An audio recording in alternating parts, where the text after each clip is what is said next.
নমস্কার বন্ধুরা। তো দুর্গাপুজো একদম আমাদের কাছাকাছি চলে এসেছে। তো এবার কিন্তু মা দুর্গা আসছে, হাতি মানে গজে আসছে। গজে আসলে কিন্তু চারিদিকে খুব মানে শুভ হয়, আনন্দ হয়। মা নিজেও খুব আনন্দ থাকে এবং এই গজে আসলে কিন্তু চারিদিকে শস্যপূর্ণ হয় বা সবার মনে খুব আনন্দ জাগে। মা ভালো, গজে আসা কিন্তু এটা ভালো।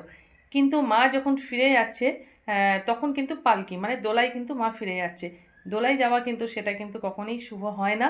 যখন মা এই দোলার মধ্যে যাবে তখন কিন্তু চারিদিকে কিন্তু একটা আহ, দুর্ভিক্ষ, হাহাকার, মারামারি, এই ধরনের আর কি, ঠিক আছে, বা মহামারী, খুনোখুনি, এই ধরনের কিন্তু অশুভ ফল হয়। তো এই সবের হাত থেকে কিন্তু আপনি একটাই উপায়ে বাঁচতে পারবেন।